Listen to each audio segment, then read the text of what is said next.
ایک لمحے کے لیے مان لیتے ہیں کہ اس نظریے میں اسٹیبلشمنٹ کا کوئی کردار نہیں ہے، بلکہ یقین کر لیتے ہیں ہم مان لیں، آپ فرض کریں، بالکل ٹھیک ہے۔ اسٹیبلشمنٹ کو پھر یہ نظریہ ہضم کیسے ہوگا عام آدمی ایوان تک، یہ کیسے پاسبل ہے؟ اور وہ کوئی ریئیکشن نہ دیں اس نظریے پہ، جب پوری قوم کو یہ نظریہ پہنچ چکا ہے، پورے پاکستان میں یہ پہنچ چکے ہیں نظریہ، اس کے باوجود اسٹل کوئی ریئیکشن نہیں ہے، وہ ہضم کیسے کر گئے ہیں نظریہ؟ نہیں، مجھے بتائیں اسٹیبلشمنٹ کو ایک عام آدمی کے ایوان تک پہنچنے سے کیا پرابلم ہوگا؟ مجھے آپ بتائیں، آپ کے خیال میں اسٹیبلشمنٹ کو اس سے کیا مسئلہ ہوگا؟ جو نظریہ آپ دے رہے ہیں ادارے کے مقابلے میں ادارہ، اس سے تو مسئلہ ہوگا۔ میں لڑائی کی تو بات ہی نہیں کر رہا ہوں، یہ تو کہہ رہے ہیں ہم اسٹیبلشمنٹ کو شکست دیں گے۔ میں یہ کہتا ہوں نظریہ یہ ہونا چاہیے کہ ہم اسٹیبلشمنٹ کو اس کی آئینی کردار میں محدود کریں گے، عزت کے ساتھ۔ Is it possible؟ بتدریج یہ ایسے ہی ہو سکتا ہے، لڑائی سے تو نہیں ہو رہا نا یہ مسئلہ حل۔ 78 سال ہو گئے، بہت سارے لوگوں نے، بھٹو صاحب نے بھی اپنے طور پر جد و جہد کی، اگین عمران خان صاحب کا بھی لڑائی کا یہ جنگ کا معاملہ آپ کے سامنے ہے، لیکن اس طرح سے ہوتا ہوا دکھائی نہیں دے رہا، اور شاید ہوگا بھی نہیں۔ منطق اس بات کو تسلیم نہیں کرتی، اس لیے کہ آپ تو بندوق نہیں اٹھائیں گے، نہ بندوق اٹھانی چاہیے، اور جب مد مقابل جو ہے ان کے پاس بندوق ہے تو ظاہر ہے یہ معاملہ آپ کے حق میں تو نہیں ہو سکتا لڑائی، اگر آپ لڑائی سے کرتے ہیں تو بہتر یہ ہے کہ آپ ادارے کے مقابلے میں ادارے کریٹ کیجیے۔ اب جو اسٹیبلشمنٹ کا پرابلم، جو نظریہ میں آپ سے دے رہا ہوں، اس سے سالو کیسے ہوگا؟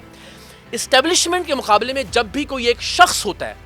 تو اس فرد واحد کی اقتدار کی خواہش اسے مصلحت پر بھی مجبور کرتی ہے، اسے ڈیل کرنے پر بھی مجبور کرتی ہے، وہ دھاندلی کروانے پر بھی آمادہ ہو جاتا ہے۔ اس سے یہ خواہش ہوتی ہے کہ میں مسند اقتدار پر پہنچوں، میں وزیر اعظم بنوں، جو کہ میری زندگی کا ایک خواب ہے، اور اس خواب کو پورا کرنے کے لیے ایک آدمی اسٹیبلشمنٹ کے ساتھ گٹھ جوڑ کرنے میں کسی بھی حد تک جاتا ہے۔ جب اس کو یہ پتا ہو کہ میں کوئی بھی ڈیل کر لوں گا، اور جب باہر نکلوں گا تو جو میرے پارٹی کے یہ جو ذہنی غلام ہیں، جن میں سے کسی کو اجازت نہیں ہے کہ میرے فیصلے کے خلاف بات کر سکے، جس میں سے کسی کو یہ اجازت نہیں ہے کہ میری کہی ہوئی بات کے اگینسٹ جائے، اور ان میں سے کسی کے پاس یہ اختیار نہیں ہے کہ جو فیصلہ میں کروں اس فیصلے کو یہ واپس کر سکیں، تو آپ آسانی سے جرنیلوں کے ساتھ ڈیل کر کے اٹھیں گے۔ لیکن اگر ایک پارٹی آپ کی پشت پر موجود ہو، جس نے آپ کو الیکشن کے ذریعے پارٹی کا چیئرمین بنایا انتظامی امور دیکھنے کے لیے، اور آپ کوئی بھی فیصلہ کرنے سے پہلے ان سب کو اعتماد میں لینے پر مجبور ہیں، اور آپ کو ان کو اعتماد میں لینا ہے، تو آپ آسانی سے جرنیل کے ساتھ ڈیل کر کے نہیں اٹھیں گے۔ آپ کو پتا ہوگا میں باہر جاؤں گا، یہ سارے لوگ اس بات کو نہیں مانیں گے، کیونکہ یہ آپ کی فرد واحد کی اقتدار کی خواہش تو ہے،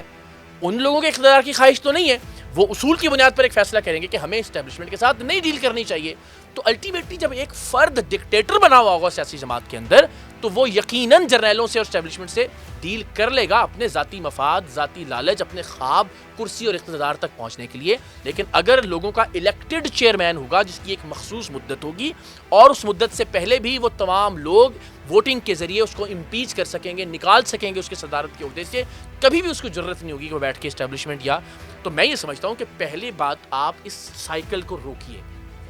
کہ ایک بار میں آپ ڈیل کریں، اگلے بار میں جعلی انقلابی بن جائیں، جیسے نواز شریف صاحب بنے، ووٹ کو عزت دو کا نعرہ لگاتے رہے، اور پھر ہم نے دیکھا ماشاءاللہ ابھی حالت آپ کے سامنے ہے۔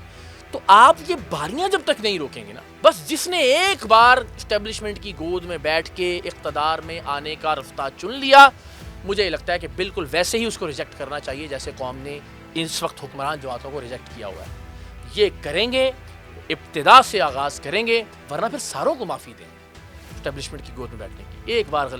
یہ کہ جی اس نے ایک بار کیا، باقیوں نے 3 بار کیا، بھائی جس نے ایک بار بھی کیا، 25 کروڑ لوگ ہیں ملک میں، اب ان کو موقع دیجیے۔ دنیا کی کسی جمہوریت میں غلطی کرنے والے کو دوسرا موقع نہیں ملتا۔ دوسری ٹرم کے لیے وہ تو منتخب ہو سکتا ہے کہ جس نے اچھا پرفارم کیا ہو،